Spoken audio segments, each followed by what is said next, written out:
Bonjour à tous, bienvenue sur la chaîne La Sas Family. Moi c'est Camille. Pour ceux qui ne me connaissent pas, vous pouvez regarder mes vidéos précédentes. Alors aujourd'hui on va parler de mon nouveau business, de ma nouvelle expérience qui je pense est la bonne.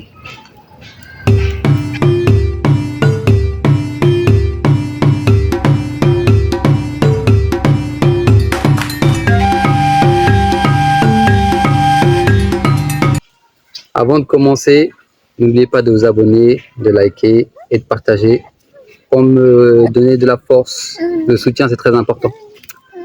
Alors, de quoi je vais vous parler? Je vais vous parler de l'import-export. Pourquoi l'import-export? Tout simplement parce que j'ai vu au Bénin que le Bénin produit beaucoup de choses. Donc c'est une chose qui est très bien.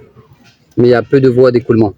Les produits, il y a un embouteillage pour écouler les produits. Donc c'est une problématique. Alors j'ai analysé ce secteur. J'ai vu que, comme je vous ai dit, on produit vraiment énormément. Vous n'avez pas idée de quelle quantité, quelles sont les quantités qui sont jetées, tout simplement, qui pourrissent sur les arbres même. J'ai vu des oranges. Une orangerie, j'ai vu des oranges pourrir. Pourtant les oranges étaient bonnes, hein. Mais ça pourrit. Par manque je sais pas, par manque de, je sais pas, peut-être on n'a pas assez de machines ou les gens n'ont pas assez de moyens pour créer de la valeur ajoutée parce que souvent les produits sont vendus bruts. Donc le surplus, malheureusement, ça pourrit. Alors vous savez, je tiens à vous dire que dans la vie, il y a des rencontres qui sont pas anodines. Parce que cette activité-là, j'aurais dû la faire un peu plus tôt. Si j'avais écouté profondément ce que cette personne-là m'avait dit, si j'avais bien analysé ses paroles, tout ce qu'elle m'avait dit, j'aurais peut-être pas fait le business du charbon. Mais cette personne-là, je l'ai rencontrée quand j'avais déjà commencé à faire tout ce qui est paperasse administratif pour les papiers, pour l'obtention de ma carte, pour faire le charbon. Et c'est à ce moment-là que j'ai rencontré cette dame. Et cette dame m'a dit, donc c'est une Camerounaise qui vit en Angleterre, qui est professeure d'anglais. Et elle m'a dit une phrase toute simple. Elle m'a dit au Bénin, non, elle m'a dit d'abord, vous avez la chance d'être français, c'est-à-dire d'avoir le pied au Bénin et en France. Au Bénin, on produit beaucoup de choses. Vous avez juste à apporter une valeur ajoutée parce que les gens ils produisent déjà. Donc toi, tu vas pas venir et produire en plus. Donc voilà. Elle m'a juste dit faire de la transformation, racheter ce que les gens font déjà et d'apporter une valeur ajoutée. Bon, sur ces quelques mots qu'elle m'a dit, ça m'a fait réfléchir. C'est resté dans un coin de ma tête. Et après, comme j'avais déjà commencé l'activité du charbon, enfin du moins tout ce qui est la paperasse, c'est pour ça que j'ai pas développé cette activité-là. Mais après que j'ai fini le charbon, j'ai repensé à tout ce qu'elle m'avait dit et aussi par rapport aussi à toutes les rencontres que j'ai pu faire des entrepreneurs qui me sortaient tout le temps la même chose. Ils cherchaient des moyens d'écoulement.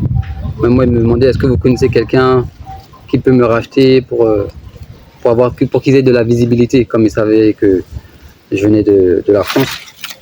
Donc toutes ces rencontres-là, ça m'a mis en lumière ce besoin réel qui est vraiment, c'est vraiment important.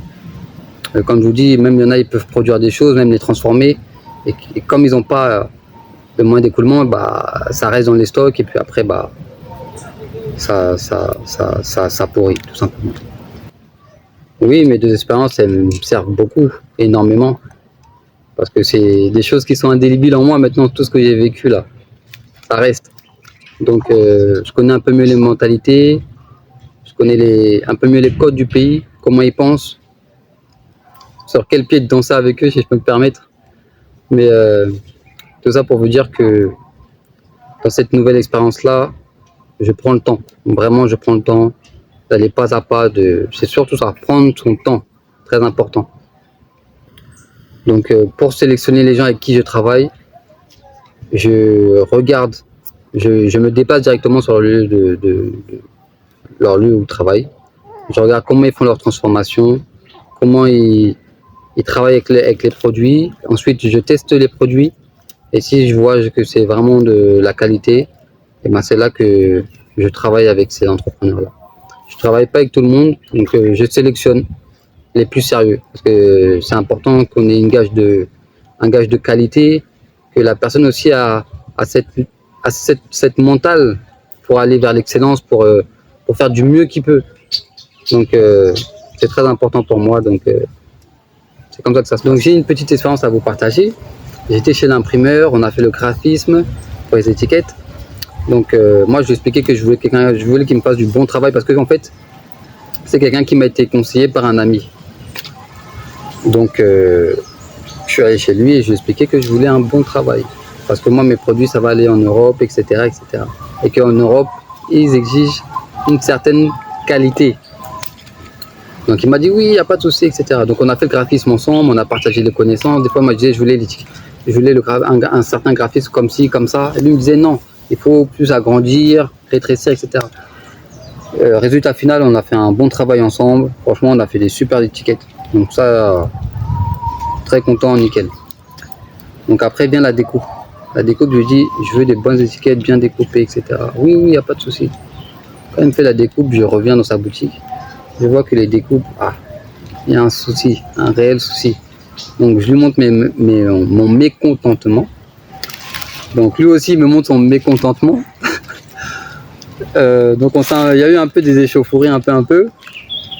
On a discuté fortement. Et moi je lui ai dit, je veux un travail bien fait parce que les produits ça va partir là-bas. Là-bas ils veulent une certaine exigence. Et lui me dit non, vous êtes trop exigeant. Les gens ici viennent, quand je fais les étiquettes, c'est bon, ils prennent, ils partent, il n'y a pas de souci. Mais vous là, il y a trop d'exigences, c'est pas bon. Mais moi je lui ai dit, moi je ne suis pas les autres. Moi je te demandais une certaine rigueur dans ton travail. Tu m'as dit oui. Donc à partir de là, je pense que je lui ai dit que lui, il faut qu'il hausse le niveau, quoi. C'est-à-dire que moi, je partage un peu mes connaissances de là-bas. Lui, il me partage un peu ses connaissances d'ici. Donc, on est là pour s'entraider, mais on est là pour exceller, pour faire du bon travail et pas rester dans la médiocrité de faire des choses et des choses qui ne vont pas, de pas avoir cet œil pour aller vers l'excellence. Franchement, c'est vraiment ce terme-là. Je cherche d'autres termes, mais c'est vraiment ça. Il faut faire de notre mieux, en fait. Il ne faut pas rester à faire des choses nulles. Désolé de dire ça, mais des fois, quand j'ai vu les résultats des étiquettes, on a fait un super bon graphisme et tu fais une découpe comme ça gâche tout le travail. Et ça, vraiment, c'est une mentalité à changer. Donc, bon, on s'est expliqué et après, il m'a dit, avec vous, je saurai comment travailler maintenant. Je saurai comment travailler. Donc, bon, j'espère qu'il a compris. Mais en tout cas, bon, c'est très important qu'on s'écoute, qu'on échange nos connaissances pour arriver à de bons résultats et pas rester à faire des choses médiocres. Donc je lui ai aussi dit que bon, c'est pas que avec moi qu'il faut qu'il travaille comme ça. C'est avec tout le monde. Parce que même pour lui, c'est bon pour son business parce qu'en travaillant super bien, en faisant de super bonnes découpes, en faisant un excellent c'est tout le monde qui va le recommander. Donc lui aussi, il gagne aussi. Tout le monde a gagné. Donc c'est très important que cette mentalité-là soit remplacée, qu'elle évolue, qu'on reste pas dans la médiocrité, dans les bêtises, quoi. Qu'on fasse les choses sérieuses. Nous aussi, on peut le faire. Parce que moi, je vais expliquer, hein, dans le reste du monde, là, moi, je comprends pas, c'est que ici, enfin, je dis dans l'Afrique, maintenant, au Bénin, mais c'est à que ici que on veut réussir à faire les choses médiocres. Alors, dans le reste du monde, tu vas voir les choses, là, c'est bien fait. Si c'est pas bien fait, là, c'est pas bon. Donc, voilà. J'espère que ça l'a un peu impacté, qu'il en a pris conscience. Mais bon, c'est une bonne personne en tout cas. J'essaierai de faire une vidéo un jour avec lui, mais c'est une très très bonne personne. Je les rencontre tout simplement en allant dans des foires. Parce que ici au Bénin, quand même, il y a quand même beaucoup de foires. Il y en a aussi au Togo et au Nigeria, mais j'ai pas eu le temps encore d'y aller. Je les rencontre aussi en faisant mes courses, car donc, tout le monde ici entreprend quelque chose pour travailler. Tout le monde entreprend quelque chose. Il y a peu de gens qui sont dans le salariat. Beaucoup de gens entreprennent. Donc quand je teste des produits et je vois que c'est vraiment des bons produits, ben, je rappelle les personnes et puis je vois ce qu'on peut faire ensemble. Alors, pour ce qui est de la difficulté, bah, comme vous savez, rien n'est facile, surtout quand tu entreprends. Donc on a toujours des difficultés, il faut juste les affronter et les surpasser. Parce qu'il n'y a que comme ça qu'on avance. Si tu affrontes pas la difficulté, tu vas nulle part. Donc les difficultés que je peux rencontrer, bah, c'est déjà, moi il y a quelque chose sur lequel je suis très rigoureux, c'est l'hygiène. Ça là, s'il n'y a pas d'hygiène, je ne peux pas travailler avec toi. Ça c'est automatique. Tout ce qui est hygiène, qualité, le process, je dois vérifier tout ça avant de travailler avec quelqu'un. Est-ce que je vois d'autres difficultés? Bah, bon, j'en vois pas d'autres, hein. Parce que bon, à part l'administratif, bon, c'est pas une difficulté, ça c'est juste des choses à régler, même s'il y a, bon, l'administration est un peu lente, mais sinon, ça va. Donc non, sur les difficultés, j'ai pas d'autre chose à rajouter. Alors l'écoulement des produits là, ça c'est encore une autre stratégie. Et ben tout simplement, je suis allé en France avec quelques échantillons et j'ai démarché des boutiques. J'ai regardé les exotiques en France, dans la banlieue parisienne. Donc je les ai appelés, ensuite je suis allé, je leur ai montré les produits. Alors j'ai fait des foires afro-caribéennes, j'ai rencontré des entrepreneurs qui avaient des bons produits. Donc on a échangé les numéros parce qu'aussi ils ont besoin de certains produits que je pourrais leur fournir. Qu'ensuite aussi j'ai démarché aux mines de Rungis parce que bon, là-bas vous savez que c'est un vivier, hein, donc je suis allé là-bas aussi, obligé. Donc j'ai rencontré quelques personnes aussi, c'était plutôt intéressant. Donc voilà comment je compte écouler les produits. Donc il y a aussi quelque chose que je tiens à vous dire, c'est que il est très important que on se mette à écouler nos produits, que les gens qui sont en France, qui veulent pas rentrer en Afrique pour entreprendre, qu'ils ouvrent des exotiques en France. Qu'on fasse vraiment ce pont entre la France, enfin l'Europe, peu importe où les Africains sont, hein, mais qu'on fasse ces ponts-là pour écouler nos produits. Parce que comme on le voit, sont les Asiatiques, les Indiens qui vendent nos produits. Et il n'y a pas forcément ce gage de qualité quand ces personnes-là vendent nos produits. Donc il est important qu'on s'approprie nos produits pour qu'on ait de la qualité, qu'on mette nos produits en valeur. Parce que vraiment, ce qu'on voit en France, c'est décevant. Mais c'est encourageant parce qu'on voit beaucoup de gens qui commencent à aller vers cette direction-là, à mettre nos produits en valeur, à vendre nos produits. Et ça, c'est top. Donc, mes frères et sœurs, vous qui ne voulez pas rentrer là, s'il vous plaît, il faut qu'on établisse des ponts avec l'Afrique, plein de ponts, pour que notre communauté grandisse comme la communauté asiatique. Vous voyez les Asiatiques là, ils rachètent tout à Paris. C'est eux ils font l'argent clair et net, hein. Donc si eux le font, nous on peut le faire parce que nous là, l'Afrique il y a de l'or partout. On a du baobab, je vous ai dit les produits qui pourrissent là, c'est énorme. Vous pouvez même pas imaginer à quel point. Donc on dort sur de l'or en Afrique. Donc à nous de mettre les choses en place afin que notre communauté puisse évoluer.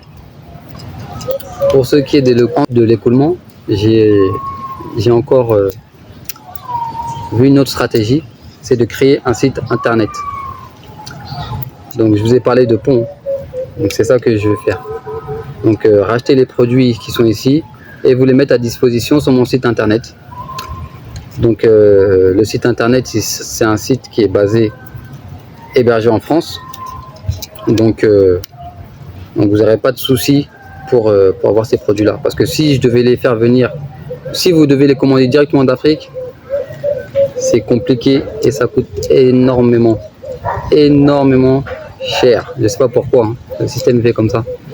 Mais c'est trop cher. Il faut savoir que donc, j'ai décidé de faire en achetant sur notre site, bah, c'est une famille au Bénin que vous allez aider parce que ici ils travaillent beaucoup en famille et ça va être vraiment un réel soutien parce qu'il y en a ici, ils font du très bon travail et ça va permettre de résorber toutes ces denrées qui périssent à même le sol. Donc ça va être vraiment une valeur ajoutée, une contribution de votre part et un gros soutien en commandant sur notre site nos produits. Je vais essayer aussi de... Non, je vais essayer. Hein. Chaque entrepreneur avec qui je vais travailler, on fera une vidéo avec eux aussi. Pour que, au même ici, ils peuvent s'exprimer, vous dire quelles sont leurs problématiques et vous remercier aussi de nous soutenir par vos achats. Alors pour ce qui est du site internet, ça reste un peu de travail, juste un tout petit peu. Et il sera bientôt opérationnel. Il me reste, comme je vous dis, hein, quelques petites choses à régler et puis vous pourrez commander nos produits. Est-ce que je compte produire des choses? Bon, pour l'instant, je vais juste reprendre les produits des entrepreneurs. Et puis parce que produire, c'est encore un autre travail. C'est une organisation. Bon, ça va venir avec le temps, je pense, parce que oui, c'est intéressant aussi de produire tout simplement. Donc avec le temps, je pense que oui, je vais produire. Donc je vous en dirai un peu plus quand ce moment-là arrivera. Alors qu'est-ce que ça m'apporte? Bah, ça m'apporte beaucoup de choses. Parce que je vois que c'est vraiment une filière que, franchement, ça me plaît beaucoup de participer, de contribuer, d'aider aussi les frères qui sont ici et qui cherchent des moyens pour écouler leurs marchandises, tout en sachant que nous, on a un pas là-bas, on a un pied là-bas, excusez-moi. Donc, on a de quoi faire. Mais tout ça, c'est du travail. C'est beaucoup de bonheur de pouvoir aider les autres. Parce que moi, je suis quelqu'un et j'aime aider avec le cœur. J'attends rien en retour. Hein. Si tu travailles bien, bon, on peut travailler ensemble, moi ça me dérange pas. Parce qu'il faut être rigoureux quand même dans son travail. Donc moi, ça me fait plaisir de contribuer à ce qu'il y ait moins de produits qui pourrissent et que d'aider aussi les frères qui sont au Bénin à écouler leurs marchandises. Et ça me fait plaisir aussi pour vous qui êtes en France, de vous proposer aussi ces produits-là qu'on ne trouve pas forcément partout en France. Donc c'est un business qui m'apporte beaucoup. Et je suis content aussi de voir que quand il y a des gens à Rungis qui me font des commandes, etc. Parce que c'est bon, au fur et à mesure ça venait à grandir, donc ça apporte à tout le monde en fait, à moi, aux entrepreneurs que je rencontre et à vous aussi parce que vous allez voir que c'est vraiment des produits de qualité et qu'on a beaucoup de richesse en Afrique. L'avant-dernier mot de la fin, parce que j'ai des messages à faire passer un peu. Alors pour tous les gens de la communauté qui se disent justement, qui veulent travailler avec la communauté, qu'il faut qu'on fasse des partenariats, qu'on travaille ensemble, etc. Et que quand on vient vous voir, parce que moi j'ai démarché des gens qui sont dans cet élan-là, de ce que je viens de dire. Et quand tu viens les voir, bah, on te néglige. Je sais pas pourquoi, on te regarde de haut. Bon. Sûrement, moi je sais pas. Quand quelqu'un vient te voir et que tu vois qu'il y a quand même du sérieux, la personne est rigoureux, il te prend des produits qui sont de qualité, il faut qu'on essaye de s'entendre sur certains produits qu'on peut... Il y a forcément des choses sur lesquelles on peut s'entendre, où on peut travailler ensemble, parce que le but c'est ça, C'est qu'on travaille ensemble, même si c'est pas sur... Je peux avoir plein de produits, mais je peux travailler sur un produit avec une personne que lui n'a pas. Et tu sais que ça peut plaire aux gens qui sont en France. Et voilà. Donc tous ceux qui disent, oui, la communauté, il faut qu'on travaille ensemble, etc., etc. Quand on dit ce genre de phrases-là, il faut le mettre en action dans sa vie de tous les jours. C'est très important. Parce que c'est ça qui va nous faire évoluer. Parce que si on dit des choses comme ça et que quand on vient vous voir, et ben, on te regarde de haut et que voilà, on ne propose pas grand chose, alors que tu as des produits, tu as des choses de qualité, mais bon, on te néglige. Donc dans notre communauté, on sait qu'il y a beaucoup de problèmes de jalousie, de tout ce que l'esclavage nous a apporté là. Toutes ces barrières mentales qu'on nous a mis dans la tête, là, faut qu'on les enlève. Il faut qu'on travaille ensemble. Obligé, parce que aucune autre communauté va nous aider. Donc si on ne le fait pas nous, qui le fera? Si on veut rester dans les derniers des derniers là, il faut qu'on s'unisse et qu'on travaille ensemble. Donc c'est un peu le coup de gueule que j'avais à dire. Parce que bon, franchement j'ai démarché des gens à Paris. Hein. J'ai démarché. Et vous savez à Paris là, c'est compliqué hein, de circuler dans cette ville là. Donc voilà, c'est un peu ça. Donc je vous remercie et gardez ça en tête, il faut qu'on travaille ensemble. Bon, après les entrepreneurs, les consommateurs, consommez nos produits, consommons africains, consommons les produits qui viennent des Antilles, consommons nos choses, car l'argent va rester dans la communauté. C'est ça qu'il faut qu'on fasse. On va grandir comme ça, c'est comme ça qu'on va grandir. Il y a les Sénégalais, ils le font déjà en Amérique. Hein. Ils consomment que ce qui vient de leur pays. Comme ça, l'argent reste dans la communauté et on évolue ensemble. Et si vous allez voir la communauté sénégalaise aux États-Unis là, allez regarder sur Internet. Vous allez comprendre. Donc c'est très important que tout le monde s'unisse, qu'on consomme nos produits, consommons africains comme on dit. Voilà, c'est la petite phrase que je vais vous dire. Et comme vous savez, nos produits à nous là, ils sont naturels, ils ne sont pas transformés et ils sont faits artisanalement. Donc c'est vrai qu'il est important qu'on s'industrialise, parce qu'on a beaucoup de produits, il faut qu'on les transforme. Mais nos produits là, c'est très très bénéfique pour la santé de tous. Donc il est temps que pour la communauté noire, nous prenons notre destin en main, qu'on s'organise, qu'on travaille ensemble dans tous les secteurs. Il est temps qu'on fasse des ponts, des partenariats dans tous les sens, qu'on travaille entre nous, que l'argent reste entre nous et qu'on fasse évoluer l'Afrique et qu'on montre à nos enfants le bon chemin. Parce que moi là, si je travaille dur comme ça là, c'est pour que mes enfants, je leur lègue quelque chose, pour que eux après, ils puissent venir, soit ils continuent ce que j'ai entrepris, oui c'est ça, ou soit avec ce que j'ai fait, ce que j'ai déjà fait, ils peuvent créer autre chose et faire évoluer l'Afrique encore plus. Donc voilà mon petit mot de la fin. Donc prenez soin de vous, prenez soin de vos proches car c'est le plus important. Voilà, il faut qu'on qu'on transmette l'amour tout autour de nous. Donc peace et à bientôt.